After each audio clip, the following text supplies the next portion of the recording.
میں تو ایک سنگل آدمی تھا نا, ون مین کیلکولیشن. بالکل ٹھیک ہے سر. تو وہ کیلکولیشن پہ ہمیں ایز اے پاکستانی میں بار بار کہہ رہا ہوں سیریسلی نہ لیا کریں. اس کے نمبر کے پیچھے سیاست ہوتی ہے.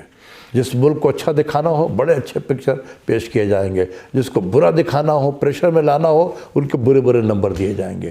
اس لیے پریشان نہیں ہونا چاہیے. ایک سر آخری سوال ہے, اور یہ بڑا میں سمجھتا ہوں بڑا کریٹیکل سوال ہے سر. یہ جو ملٹی لیٹرل انسٹیٹیوشنز ہیں بحیثیت قوم, آپ نہیں سمجھتے کہ ہم پاکستان بحیثیت پاکستانی ہم ایک دوسرے کی بڑی لیگ پولنگ کرتے ہیں؟ باقی اگر ساؤتھ ایشین نیشنز کو دیکھیں اپنے لوگوں کو بہت پروموٹ کرتے ہیں, ہمارے لوگ کم ہو گئے ہیں سر وہاں. یہ بڑا انفارچونیٹ ہے. یہ میں نے بہت نوٹس کیا کہ اگر کوئی پاکستانی اگر IMF وغیرہ میں ہے نا, جی سر, بے شک کوئی پاکستانی لڑکا اچھی یونیورسٹی سے پڑھ کر آیا بھی ہے, نہیں سپورٹ کریں گے اس کو. یار کسی طریقے سے اندر لے آؤ, راستہ بتائیں گے اندر آنے کا. صحیح سر. یہ بات ہندوستانیوں میں نہیں ہے. وہ اس کو ایز اے ریسرچ اسسٹنٹ رکھ لیں گے, کسی اور طریقے سے رکھ لیں گے, چلتا رہے گا. پھر کرتے کرتے وہ اپنا راستہ خود بنائے گا, اوپر سے بھی سپورٹ ہوگی, وہ داخل ہو جاتا ہے. جی ہاں. تو یہ ہندوستان میں ہندوستانیوں کے اندر یہ اچھی چیز ہے کہ وہ باہر کے ملکوں میں اپنے لوگوں کو سپورٹ کرتے ہیں. کاش یہ جذبہ ہمارے یہاں اندر آ جاتا کہ ہمارے بہت اچھے اچھے لوگ ہیں پاکستانی بیٹھے ہوئے ہیں, آپ دیکھیں کہ جا کے وہ گھسنے نہیں دیں گے کسی پاکستانی کو اور کو. پتہ نہیں کیوں ایسا ہوتا ہے, لیکن یہ فیکٹ ہے.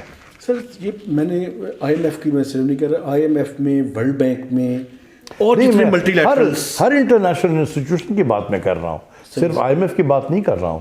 بالکل صحیح ہے. UN میں بھی ہے, UN میں بھی اسی طریقے سے. UN میں تو انڈین گورنمنٹ اپنے لوگوں کی پلیسمنٹ کراتی ہے وہاں پر. میں جانتا ہوں بہت سارے لوگوں کو انڈین گورنمنٹ جو ہے وہ پلیسمنٹ کرتی ہے اپنے لوگوں کو. ان کا ایک ادارہ ہے RIS کہلاتا ہے, ریسرچ انوویشن اور پتہ نہیں کیا سسٹم وغیرہ اس قسم کا. یہ دلی میں ایک ادارہ ہے ریسرچ کا, اس میں وہ فارن آفس کے ان کے پے رول پہ ہے, وہاں ریسرچ وغیرہ کرتے ہیں, بہت اچھے اچھے پروفیشنلز ہوتے ہیں. تو یہ فارن آفس والے انڈیا کے, ان کی placement different international UN organization میں کرتی ہے. UNESCAP میں ہو گیا, WTO میں ہو گیا, یہاں تک کہ آپ حیران ہوں گے اسلامک ڈیولپمنٹ بینک میں انہوں نے اپنا وائس پریزیڈنٹ اپوائنٹ کروا دیا, جبکہ وہ انڈیا اسلامک ڈیولپمنٹ بینک کا ممبر بھی نہیں ہے. کیا آپ دیکھیں, اور ایک ہمارے یہاں دیکھیں, کوئی کر کے دیکھ لے اس طریقے سے. ہمارا فارن آفس کبھی کسی کو کوئی کرتا ہے؟ ڈیفینیٹلی سر. اچھا سر, آخری اسیسمنٹ IMF کے پروگرام میں ہم اگر اسٹاف لیول ایگریمنٹ ہو گیا, میرا ذاتی خیال ہے یہ لاسٹ ریویو ہوگا. آپ کی اسیسمنٹ کیا ہے سر؟ یا دیکھو, ایک سیاسی گورنمنٹ جو ہے نا, ہم نے 90s میں بھی دیکھا, we were known as a one tranche country. اتنے مشکل قسم کے کنڈیشنز ہوتے ہیں, ایک سیاسی حکومت کو امپلیمنٹ کرنا بہت مشکل ہوتا ہے. ٹھیک ہے, پرائم منسٹر آف پاکستان جو ہیں اتنے پاپولر تھے, آپ یقین کرو کہ ہم ان کی پاپولیرٹی کو انٹرنیشنل مارکیٹ میں کیش کر سکتے تھے. مجھے پتہ ہے کہ ہم کیسے ان کو کیش کر سکتے تھے.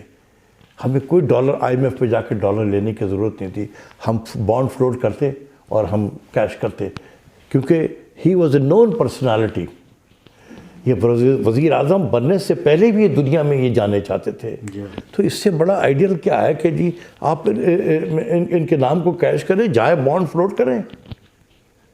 لیکن ہم نے تو, اب کہنے کا مطلب یہ ہے کہ ہم ڈیفیکلٹ سچویشن میں آ گئے ہیں. سر آپ آئندہ کا IMF پروگرام کی مخالفت نہیں کریں گے؟ مطلب بہت ہو گیا سر. میں تو کہہ رہا ہوں, میں تو کہتا ہوں کہ پرابلم یہ ہے کہ پھر ٹرانزیشن کا زمانہ شروع ہوگا, نئی گورنمنٹ آئے گی, پھر اسی طرح سے گھیرا جائے گا. دیکھیں, میں تو اس پرائم منسٹر سے کہوں کہ یہ اعلان کر دیں, خدا کے واسطے یہ اعلان کر دیں, no more IMF programme. There will be no 23rd IMF programme. ہم ایک خوددار نیشن کے طور پر زندہ رہنا چاہتے ہیں. پریشانی ہوگی, آج جو پریشانی ہم دیکھ رہے ہیں اس سے زیادہ پریشانی نہیں ہوگی, لیکن ہمیں خوددار کام ہوں گے، ہم اپنی پالیسی خود بنائیں گے، ہم واشنگٹن کنسنسس پہ امپلیمنٹ نہیں کریں گے، یہاں پر ہم خود بنائیں گے پالیسی۔ میں ویسے بار بار آخری سوال کر، یہ جو ڈالرز ہم نے واپس کرنے ہیں یہ کہاں سے لائیں گے سر؟ کون سے واپس کرنے ہیں؟ دیکھیں ایکسٹرنل فائنینسنگ کی کوئی ریکوائرمنٹس ٹھیک ہے، وہ کہاں سے پوری ہوں گی؟ دیکھیں بہت ہو سکتا ہے۔ میں نے جب پرائم منسٹر سے کہا تھا جی سر، کہ جی آپ کا $10 بلین کا فائنینسنگ گیپ ہے، تو میں نے کوئی آپشن تو دیے تھے نہیں وہاں پر، جی definitely. $17 بلین کے آپشن دیے تھے میں نے۔ ٹھیک ہے سر، ہم کیوں نہیں کر سکتے یار؟ اس ملک پہ ایسے لوگ کو ہیں، کم کریں، کچھ ایکسپورٹس کو ڈالر انفلوز نہیں بانڈ شانڈ بہت فلوٹ کر کے ہم کر سکتے تھے، ٹھیک ہے سر، بہت کر سکتے تھے بانڈ ہم فلوٹ۔ یہی تو کہہ رہے ہیں کہ اس پرائم منسٹر کی جو پرسنالٹی ہے اور ان کے جو امیج ہے دنیا میں، ہم ان کو کیش کرا سکتے تھے اس سر وقت۔ ایک اور نہیں سمجھتے آپ کہ ایکسٹرنل فائنینسنگ کو بھی بڑھا چڑھا کے دکھاتے ہیں؟ یہ ہوتا ہوگا، آئی ایم شیور یہ ہوتا ہوگا، بالکل ہوتا ہوگا۔ دیکھیں نا، یہ بھی تو ایک طریقہ ہے۔ پرائم منسٹر ہے، وہ کہتے ہیں جی $30 ارب کی ہے، وہ تو پریشان ہو جائے گا کہ یار کیسے پوری ہوگی؟ یہ ہے، بالکل ہے۔ اس لیے بھی کیپیسٹی ضروری ہے سر، اسٹیٹ بینک میں بھی اور منسٹری فائنانس میں بھی۔ لیکن اسٹیٹ بینک میں کیپیسٹی ہے، لیکن گورنر اگر اور ڈپٹی گورنر، اس مطلب تو گورنر اینڈ ڈپٹی گورنر دونوں IMF سے، سرونگ IMF کا آدمی آ گیا، تو باقی بیچارے جو ہے ہمارے وہ نیچے چپ ہو جاتے ہیں، کیونکہ وہاں نوکری کرنی ہوتی ہے۔ جو تھوڑی سی مخالفت کرے گا گورنر اس کو سائڈ لائن کر دے گا، ڈیفینیٹلی صحیح ہوتا ہے سر۔ ٹھیک ہے۔ کوئی مانیٹری پالیسی میں بیٹھا ہوا ہے اور وہ کہہ کہ سر انٹرسٹ ریٹ نہیں بڑھانا چاہیے ہمیں، اس کو اٹھا کے کوئی ایسی جگہ پہ بھیج دے گا کہ وہاں پر گمنام ہو جائے گا۔ وہ کون چاہے گا کہ یہ ایسا ہو؟ تو وہ چپ رہتے ہیں کہ ٹھیک ہے جو مرضی کرے آپ گورنر۔ منسٹری آف فائنانس میں تو سر کیپیسٹی کی بھی ضرورت ہے، ہر جگہ پہ ضرورت ہے، نہ صرف منسٹری آف فائنانس کی نہیں بات کر رہا ہوں، پلاننگ کمیشن ہے، جی سر، PAD ہے سر، اکنامک افیئرز ڈویژن ہے، FBR ہے، اسٹیٹ بینک ہے، منسٹری آف فائنانس تو بالکل بہت کیپیسٹی کی ضرورت ہے۔ یہ کیپیسٹی ہماری بہت ایروڈ ہو گئی ہے، بہت ایروڈ ہوئی ہے، جس کی ہمیں سزا مل رہی ہے، and we are paying the price. اچھا سر، کوئی ہوپ والی بات بھی آخر میں ہم کریں؟ ویسے تو نیشن ویسے سر ہم سٹیئر کر سکتے ہیں چیزوں کو، اور دیکھیں یہی میں کہتا ہوں، میں ہوپ بالکل بتاتا ہوں، پاکستان کے پاس بہت اچھے اچھے ریسورسز ہیں، ہر ایریا میں ہیں۔ پرائم منسٹر نے کہا تھا کہ best man for the best job, جی سر، اس کو امپلیمنٹ کریں۔ یہ سادہ بندہ کلچر جو ہے نا، اس کو اٹھا کے پھینک دیں۔ اس ملک میں بڑے اچھے اچھے لوگ ہیں، اور یہ جو کرائسس ہے، میں نے 1998 کا بھی کرائسس دیکھا ہے، جب ہم پہ اکنامک سینکشن لگ گیا، ہر طرف سے ہمارے جو ہے ڈالر کے انفلو بند ہو گئی، لیکن ہم ڈیٹ کی پیمنٹ کرتے جا رہے تھے اور ہمارا ریزرو گر رہا تھا، کیونکہ پیسے باہر سے نہیں آ رہے تھے، سب نے ہم پہ سینکشن لگا دیا تھا جب ہم نے مئی 1998 میں دھماکہ کیا تھا۔ وہ بڑے برے حالات تھے پاکستان کے، میں نے تو اپنی آنکھوں سے دیکھا ہے، گزرا ہوں، ایسے ایسے جوکر آتے تھے منسٹری آف فائنانس میں کہ آپ حیران ہوں گے، اور آ کے کہتے تھے سر بس آپ کاغذ پہ لکھ کر دے دیں کہ آپ کو $1 بلین کی ضرورت ہے، ہم لا کے دے دیں گے۔ تو میں پوچھا تھا کہ آپ لائیں گے کیسے؟ کوئی عربی بن کر آتا تھا منسٹری آف فائنانس میں، میں آپ کو بتا رہا ہوں، عربی چوگا پہنے ہوئے آیا، وہ تھا پاکستانی۔ جب میں نے زیادہ کنفرنٹ کیا تو ایک دم پنجابی میں بات کرنے لگا۔ میں نے کہا یار ابھی میں سیکورٹی کو بلاتا ہوں، نکلو یہاں سے۔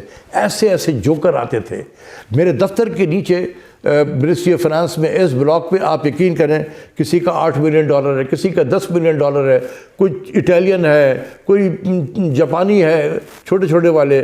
وہ سر مجھے پکڑتے تھے، سر ہمارا we are only 8 million sir, please release that amount. اور میں ان کو کہتا تھا کہ یار دیکھو ابھی ٹھیک ہو جائے گا، ٹیمپرری ہے، تمہارے 8 ملین ہم دے دیں گے تمہیں۔ وہ کوئی ناروے والا آ جاتا تھا کہ سر ہمارے تو 4 ملین ہے، ہمیں دے دیں۔ ہم نے ایسے دن دیکھے ہیں۔ ایک وقت یہ آ گیا کہ میں جب گھر سے دفتر جایا کرتا تھا تو میں میرے پیو کو فون کرتا تھا کہ پیچھے دیکھو وہ چھوٹے موٹے وہ جو اٹالین چینی جاپانی کھڑے تو نہیں ہیں۔ وہ کہتے سر بڑا انتظار کر رہے ہیں آپ کا۔ میں دفتر نہیں آتا تھا، میں جا کے کیو بلاک میں بیٹھ جاتا تھا کسی اپنے کلیگ کے پاس میں، اور وہاں سے پتہ کرتا رہتا تھا۔ جب یہ انتظار کر کے سارے چلے جاتے تھے، مجمع کلیئر ہوتا تھا، تو میرا پی اے مجھے کہتا تھا کہ سر اب آ جائیں، سب چلے گئے ہیں، تو میں پیچھے سے واک کرتے ہوئے آ جاتا تھا۔ یہ منظر دیکھا ہے بھائی، اس منظر سے پاکستان کو نکالا ہے 98 کے بعد سے ہم نے نکالا ہے پاکستان کو۔ ہم نے ٹیکنیکل ڈیفالٹ کی تھی اس وقت، پیسے نہیں تھے، ادھر سے لے کر ادھر دیتے تھے۔ آج اس زمانے میں گرینڈ لیس بینک ہوا کرتا تھا، جی سر، تو اس گرینڈ لیس بینک کے وہ جو صاحب تھے، اب میں ان کا نام نہیں آ رہا ہے، ان سے کہتے تھے یار پیسے لاؤ، وہ کہتے تھے کہ سر ہم نے پچھلے ویک جو ہے $25 ملین لا کے دیے، کسی نے کہا کہ جی ہم نے تو 50 لا کے دے دیے تھے، اور سر ہم کہتے تھے لاؤ۔ ہم اس طریقے سے صبح بیٹھ کے یہی فون کیا کرتے تھے، ادھر سے پیسے لاؤ، ادھر سے پیسے لاؤ، آخر میں ملک کو نکالا اس کرائسس سے۔ یہ کوئی نہیں ہے یہ کرائسس، اپنے پیر پہ کھڑے ہو جاؤ، ہم نکل آئیں گے۔ پاکستان کے پاس بہت صلاحیت ہے، ہماری گاڑی اس اسٹیشن سے گزر چکی ہے ماضی میں، اور ہم نے اس اسٹیشن سے بالکل بہترین طریقے سے نکل آئے۔ تو پاکستان کے پاس صلاحیت ہے۔ آج جو اتنا ڈپریشن ماحول ہے یہ کریٹ کیا گیا ہے، آپ یقین کریں کہ ہمارے اندر صلاحیت ہے۔ We will get out from this crisis in 3 years time. صحیح لیڈرشپ ہونی چاہیے جو فیصلہ کر سکے۔ لوگ ہمارے پاس بہت اچھے ہیں، ساڑھا بندہ کلچر سے جان چھوڑا ہے۔ تھینک یو ڈاکٹر صاحب، تھینک یو ویری مچ۔ ہمیشہ کی طرح آپ کے پاس کمال یہ ہے کہ آپ دماغ کے ساتھ ساتھ دل سے بھی بات کرتے ہیں سر، اور اسی لیے آپ کی بات اثر بھی رکھتی ہے۔ یار دیکھو، یہ جو میں نے ابھی قوم کو بتایا تمہارے چینل کے ذریعے سے کہ میں نے کیا کیا منظر دیکھا ہے، کتنے شرم کی بات ہوتی تھی کہ میں ان لوگوں سے چھپا چھپا پھر رہا ہوتا تھا۔ ٹھیک ہے سر، آج وہ منظر تو نہیں ہے۔ تو یہ اس سے ورسٹ حالات تھے، اور اس ورسٹ حالات میں ہم نکال کے لے آئے پاکستان کو۔ لیڈرشپ تھی، لوگ تھے۔ میں نے یہی منسٹری آف فائنانس ہے، میں آپ سے بیان نہیں کر سکتا ہوں، میرے آنکھوں میں آنسو آ جاتا ہے کہ جب میں اس منظر کو یاد کرتا ہوں۔ رات کے 12 بجے، رات کے 11 بجے ہم دفتر میں بیٹھے ہوئے ہیں، اور دوسرے کے کمرے میں بھی لائٹ جل رہی ہے۔ تو جب میں پوچھتا تھا کہ بھئی آپ لوگ کیوں بیٹھے ہوئے ہو، تو کہتے تھے کہ سر آپ لوگ بھی تو بیٹھے ہوئے ہیں۔ میں ابھی بھی جذباتی ہو جاتا ہوں، لیکن کیا وہ کمال تھا ان لوگوں کا۔ ان کی ضرورت نہیں تھی، لیکن پھر بھی بیٹھے رہتے تھے کہ شاید آپ کو کوئی ضرورت پڑ جائے، کسی فائل کی ضرورت پڑ جائے۔ وہ جذبہ تھا اس وقت، اس جذبے کی آج بھی ضرورت ہے۔ ایسے لوگ لا کے بٹھائیں گے، جب وہ خود محنت کرے گا، وہ اوپر کا افسر، نیچے والے جو ہیں یہ پاکستانی ہیں، یہ دل و جان سے پاکستانی لوگ ہیں، یہ بھی ان افسر کے ساتھ کام کریں گے۔ ایسی لیڈرشپ ہونی چاہیے جو ایسے لوگوں کو اکٹھا کر سکے۔ ڈاکٹر صاحب، تھینک یو ویری مچ، آپ نے ٹائم دیا، اور میرے دیکھنے والے اور آپ بھی، ہم سب مل کر اس ملک کو اسٹیئر کر سکتے ہیں اس کرائسس سے، اور اس دعا اور اس امید کے ساتھ کہ ہم اپنا جو ہمارا کام ہے وہ پوری ایمانداری کے ساتھ کریں، تو ڈیفینیٹلی اس کرائسس سے ہم نکل آئیں گے۔ تو مہتاب حیدر کو نئے پروگرام تک اجازت دیجیے۔ خدا حافظ۔